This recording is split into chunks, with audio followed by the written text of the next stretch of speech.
اچھا ہی ہے۔ اگر اچھا ہے تو مبارک ہو۔ آپ سوال وہ کریں جس کا آپ سے تعلق ہو۔ یہ نہ کہو کہ باقیوں کے اوپر عذاب آئے گا، اگر آتا ہے تو آنے دو، نہ ماننے پہ سرزنش آئے گی، آنے دو۔ آپ اپنی بات کرو کہ آپ کا کیا ہوگا۔ اللہ کی رحمت کی خوشی کب مناتے ہیں؟ آپ کے خیال میں جس پر اللہ کی رحمت نہیں ہونی اس کو رحمت میں داخل کرو۔ آپ کی یہ کوشش ہونی چاہیے۔ یہ صرف علم کو بیان کرنے اور سننے کی بات نہیں ہے۔ جس شخص نے زیادہ لوگوں کو اللہ کی رحمت میں داخل کرنے کی کوشش کی ہے اس پر اللہ کی رحمت زیادہ ہے۔ جو آدمی لوگوں کی شکایت کرتا رہتا ہے کہ یا اللہ اس پر عذاب بھیج، تو وہ آدمی خود عذاب میں آ جاتا ہے۔ ہمارا دور جو ہے یہ شک اور یقین میں مبتلا ہے۔ یہ میں مسلمانوں کی بات کر رہا ہوں۔ آج کا مسلمان اپنے اسلام پر بہت حد تک شک کرنے لگ گیا ہے۔ آج کے مسلمان کا پرابلم یہ ہے کہ اس کو خدا کے ڈر سے زیادہ غریب ہونے کا ڈر ہے، پیسے نہ ہونے کا ڈر ہے۔ پیسے کو یہ تقریباً اس ذات کے برابر سمجھ بیٹھا ہے کہ یہ مشکل کشا ہے۔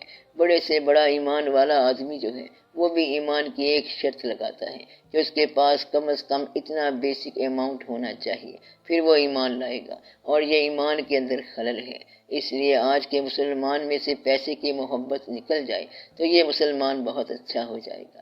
حضور پاک صلی اللہ علیہ وآلہ وسلم کا ارشاد ہے کہ ایک وقت آئے گا کہ مسلمان شرک تو نہیں کرے گا، لیکن مسلمانوں کو پیسے کی محبت خدا کی محبت سے محروم کر دے گی۔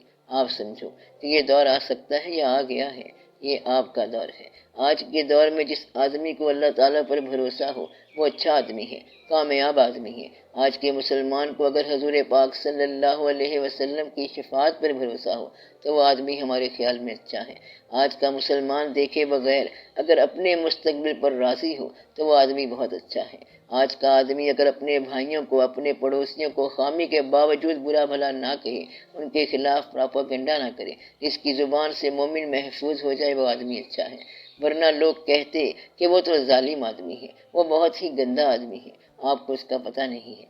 تو اس کی زبان سے وہ آدمی محفوظ نہیں ہو رہا، اور سننے والا بھی محفوظ نہیں ہو رہا۔ جس آدمی سے کوئی شخص گلا سن رہا ہے تو بات آپریٹو ہو گئی کہ دوسرے آدمی کی برائی بیان کرنے والا 2 دفعہ تکلیف میں جائے گا۔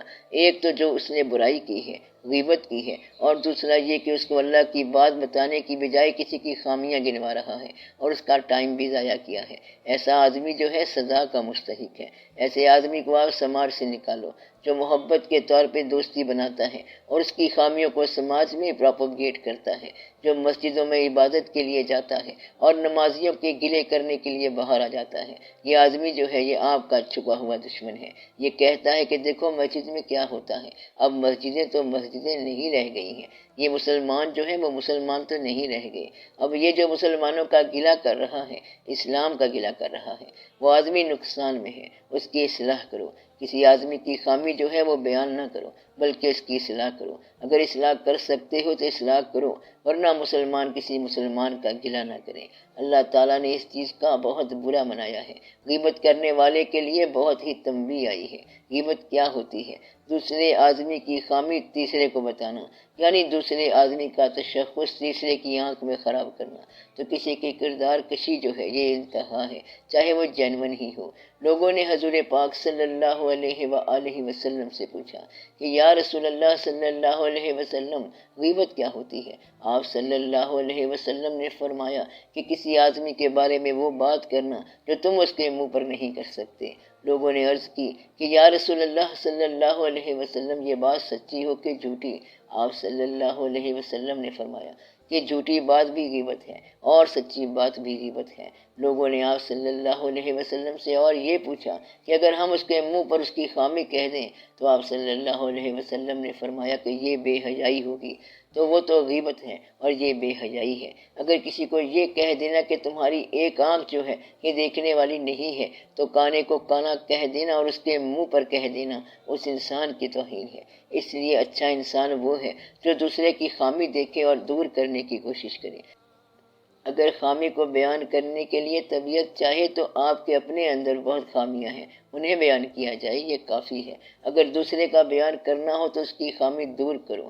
بزرگوں نے فرمایا کہ دوزخ میں جانے والوں میں زیادہ خواتین کا امکان ہو سکتا ہے، کیونکہ وہ گلہ کرنے والی ہوتی ہیں، تو گلہ چھوڑ دو، تو آپ لوگوں میں کوئی خامی نہیں رہے گی۔ گلے کا معنی یہ ہے کہ دوسرے کے بارے میں بات کرنا، ایسی بات جس سے اس کا وقار مجروح ہو، اتنی سی بات ہے، چھوٹی سی بات ہے، یہ کر لی جائے تو یہ دور جو ہے ایمان کا دور ہے، شک کا دور ہے، بلکہ یہ دور آری کے دندوں کی طرح چلنے والا ہے۔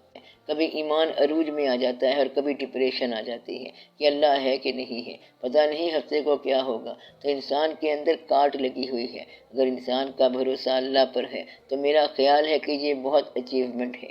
کیا اچیومنٹ ہے کہ اللہ کا ثبوت نہ ملے لیکن اللہ پر بھروسہ ہو کہ اللہ ہے اور اللہ مہربان ہے، تو مہربانی کے جواز کی ضرورت کوئی نہیں ہے، بلکہ وہ مہربان ہے۔ وہ شخص جو پیسے کو لازمی طور پر ضروری سمجھتا ہے وہ ایمان سے الگ ہو گیا۔ یہ میں آپ کو عین شریعت کی بات بتا رہا ہوں۔ اگر تم یہ سمجھتے ہو کہ پیسے کے بغیر تمہاری زندگی نہیں چل سکتی تو یہ خیال جو ہے یہ گمراہی کا خیال ہے۔ پیسے سے آپ سرما خرید سکتے ہو لیکن پیسے سے آنکھ نہیں خرید سکتے، اتنی بات یاد رکھنا۔ تو جو آنکھ دینے والا ہے وہ سرمے کا انتظام کر دے گا، اس لیے رزق جو ہے اس نے عطا کرنا ہے، تو آپ رزق کماؤ، ضرور کماؤ، لیکن زندگی جو ہے وہ رزق کے ساتھ پابند نہ سمجھو، ورنہ رزق والا کبھی نہ مرتا اور بیمار نہ ہوتا، تو رزق والے بیمار بھی ہو گئے، مر بھی گئے۔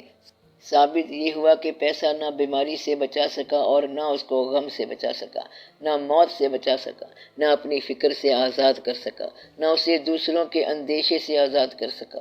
تو پیسے نے کیا کام کیا؟ پیسہ ایک سفر کا ذریعہ ہے، اس کو سفر کے ذریعے تک ہی مانو، کہیں اس کو یہ نہ سمجھ لینا کہ خدا کے بغیر یہ بھی ممکن ہے۔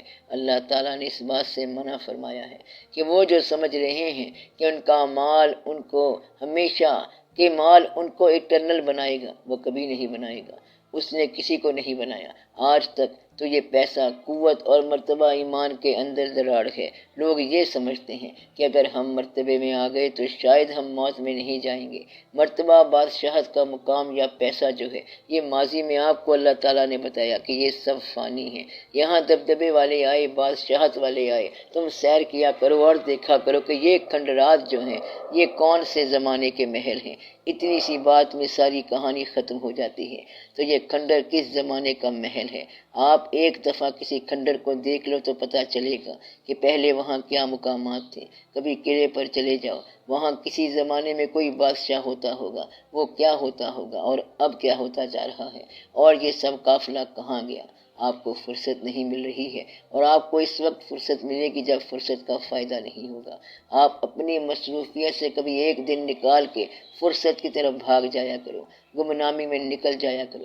اگر ایک دن مشکل ہے تو 24 گھنٹے میں سے آدھا گھنٹہ اپنے آپ سے الگ ہو جایا کرو، اور سوچو کہ اس جگہ رہنے والا انسان جو یہ سمجھتا ہے کہ اس کے بغیر یہ زندگی چل نہیں سکتی، اس کے بغیر زندگی نے چلنا ہے۔ کیسے چلنا ہے؟ جیسے اس سے پہلے چلتی جا رہی تھی تو اس کے جانے کے بعد بھی چلتے جانا ہے، تو پھر اس کے ہونے کا مقام کیا ہے اور اس کے بغیر کیا واقعہ ہوگا؟ آپ بات سمجھ رہے ہیں؟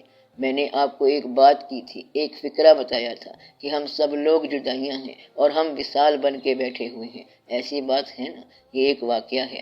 آپ زندگی کے اندر کسی چیز کو اتنا ضروری نہ سمجھیں کہ آپ کو اللہ بھول جائے۔ ایک بات کا تو آپ وعدہ ضرور کرو کہ آپ کسی انسان کا گلہ نہیں کریں گے، ضرور وعدہ کرو۔ برے آدمی کا بھی گلہ نہیں کریں گے، اور کسی آدمی کی خامی آپ تک آئے تو یہ ضائع ہو جائے، ختم ہو جائے، آگے سماج میں نہ جائے۔ جو آدمی آپ کے خیال میں ایمان کے لیے اچھا نہیں ہے، ملک کے لیے اچھا نہیں ہے، مسلمانوں کے لیے اچھا نہیں ہے، تو اس کے لیے کیا طریقہ ہے؟ اس کی اصلاح کرو، اس کے لیے دعا کرو، تو اصلاح کرو اور دعا کرو۔ بعض اوقات یہ ہوتا ہے کہ جب کسی آدمی کو اس کی خامی پر شرمندہ کر دیا جائے تو وہ خامی میں مستقل ہو جاتا ہے۔ شرمندگی جو ہے یہ خامی کو پختہ کر دیتی ہے۔ یہ بات آپ یاد رکھ لو۔ جب انسان ندامت سے گزر جائے تو وہ کہتا ہے کہ اب جو ہو سو ہو، تو لوگوں کو ندامت سے بچایا کرو تاکہ وہ خامیوں میں پختہ نہ ہو جائیں۔ ان کا راز رکھا کرو، برائی کا راز رکھا کرو تاکہ برائی کو دور کرنے کا امکان ہو۔ کبھی آپ کو اپنے بچوں میں، رشتہ داروں میں، عزیزوں میں اگر غلطی کا پتہ چل جائے تو غلطی کو اوپن نہ کرو تاکہ دوسرے آدمی میں اصلاح کا موقع ہو جائے۔ جب تم بتاتے ہو کہ یہ غلطی ہے تو یہی تو پردہ تھا جو تم نے ہٹا دیا۔ خاص طور پر اولاد کا والدین کے ساتھ پردہ قائم رہنا چاہیے، ان کو غلطی کا حوالہ دے کے کبھی اوپنلی تنبیہ نہ کیا کرو۔ یہ بات یاد رکھنا، تو غلطی کا حوالہ دے کے تنبیہ نہیں کرنی ہے، اس طرح تو آپ نے پردہ اٹھا دیا۔ بس راز کو راز رہنے دو، اگر آپ کی شخصیت کا روب نہیں ہے تو آپ کی سپیچ کا روب نہیں ہوگا، اس لیے ذرا دھیان کرو اور آپ اس کو بچاؤ۔ کسی آدمی کو اپنی زبان سے شرمندہ نہ کرو۔ آپ لوگ خاص طور پر یہ کوشش کیا کریں، ہر کسی میں کوئی نہ کوئی خامی تو ہوتی ہے، تو آپ لوگوں کی خامیاں بیان نہ کیا کرو۔ آج کا دور بڑے کرب میں ہے، یہ دور ملٹیپل ایکٹیویٹیز کا دور ہے۔ آج کے آدمی پر بڑا دباؤ ہے، بڑا کرب ہے، سماج کا دباؤ ہے، اخلاق کا بھی دباؤ ہے۔ آج کا آدمی خدا کی طرف بھی جانا چاہتا ہے اور سماج کو بھی نہیں چھوڑنا چاہتا۔ زندگی کے تقاضے اور ہو گئے ہیں، دین کے تقاضے اور ہو گئے ہیں۔ آج کا انسان کبھی زندگی پوری کرتا ہے اور کبھی دین کو پورا کرتا ہے۔ بھاگم دوڑ آج کا انسان اور مسلمان خاص طور پر پاکستان کا نیم پاگل ہو گیا ہے۔ نیم پاگل اس لیے ہے کہ خدا کو چھوڑ نہیں سکتے اور زندگی سے منہ موڑ نہیں سکتے، تو کیا کیا جائے؟ زندگی کی آسودگیاں غیر اسلامی طریقے سے مل سکتی ہیں اور اسلامی طریقہ رائج ہونے والوں نے رائج ہی نہیں ہونے دیا۔ لہٰذا اگر زندگی کو چھوڑا جائے تو زندگی پھر پرانے آبائی مکان میں چلی جائے گی۔ چھوٹا سا ایک گاؤں تھا، اس کے اندر ایک مکان تھا، وہ بھی بھرم ہی بھرم تھا، تو زندگی وہیں کی وہیں چلی جائے گی۔ اس لیے آپ لوگ یہ بات سوچیں کہ آج کا انسان بڑی ہی تکلیف میں مبتلا ہے۔ زندگی کا تقاضا اور ہے، دین کا تقاضا اور ہے۔ آپ لوگوں میں سے کوئی شخص ایسا ہونا چاہیے جو آپ کی زندگی اور دین کے تقاضے یکجا کر دے۔ یہ کیوں نہیں ہو سکتا؟ آپ لوگوں میں سے ہو سکتا ہے۔ آپ میدان میں جائیں، فراست کے میدان میں جائیں، بیان کے میدان میں جائیں، تحریر کے میدان میں جائیں۔ یہ جو ڈکٹومی ہے، دین اور دنیا کا جو فاصلہ ہو گیا ہے، یہ دونوں ڈپارٹمنٹ پورے نہیں ہوتے۔ آپ لوگ اسے پورا کرنے کی کوشش کرو۔ آج کا انسان اگر اسلامی تعلیم حاصل کرے تو اسے کالج میں داخلہ نہیں ملے گا، اور اگر مل گیا تو سروس نہیں ملے گی۔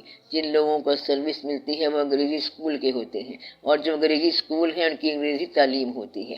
یا تو یہ ٹوٹل ختم کرو، تیل ہمارا وہاں پر ہے، خانقاہیں ہماری وہاں پر ہیں، اللہ ہمارا وہاں پر ہے، اللہ کے حبیب صلی اللہ علیہ وآلہ وسلم وہاں پر ہیں، یعنی سب کا اللہ اور سب کے حضور پاک صلی اللہ علیہ وسلم، لیکن تیل ان کا ہے۔ اگر اس چیز کو سب مسلمانوں کے لیے کر دیا جائے تو میرا خیال ہے کہ مسلمانوں کی کفالت ہو جائے گی۔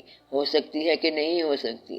جب اللہ کے گھر میں تیل ہے، اللہ کے حبیب صلی اللہ علیہ وآلہ وسلم کے ہاں تیل ہے، تو پھر یہ سب مسلمانوں کا ہے۔ یہ کیسی بات ہے کہ باقی سارے مسلمان محروم ہوں، اور وہ لوگ جو ان آستانوں کو بھی اتنا نہیں مانتے ان کے پاس تیل کی یہ دولت ہو۔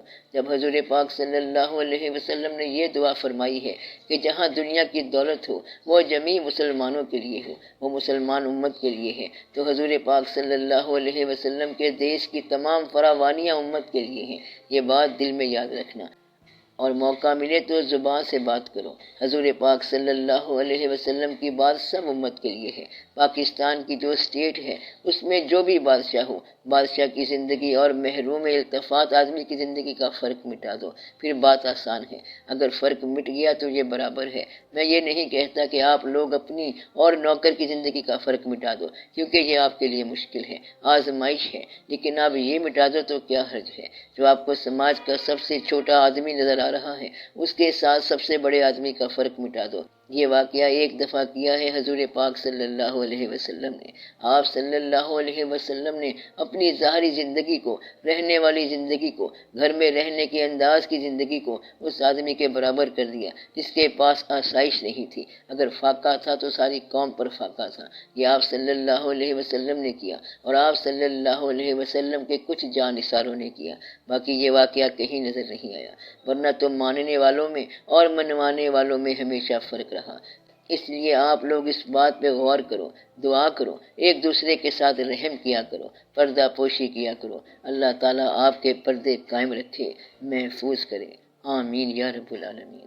ہم لوگ خاص وجہ سے اکٹھے ہوتے ہیں، کبھی کبھی اس وجہ میں اور وجوہات شامل ہو سکتی ہیں، لیکن اصل وجہ تو اللہ اور اللہ کے حبیب صلی اللہ علیہ وآلہ وسلم کی بات کرنا ہے۔ اس میں کوئی غیر متعلق بات کبھی کبھی ناگوار نہیں ہوتی، لیکن جب میں ناگواری کا اظہار کر دوں تو پھر آپ اس بات کو چھوڑ دو، ختم کر دو۔ روکنے کا ایک لہجہ ہوتا ہے اور پتہ چل جاتا ہے کہ تقدر پیدا ہو رہا ہے۔ اتنی بات اگر آپ کو سمجھ نہیں آ رہی کہ کون سا سوال کیا ہے تو پھر آپ کو تو پتہ ہی کچھ نہیں چل رہا۔ ریومر جو ہے نا وہ قبول کرنے کا نام ہے، اگر اگلا بندہ قبول نہ کرے تو پھر رومر کیا ہے، بس اس کا خیال رکھنا چاہیے۔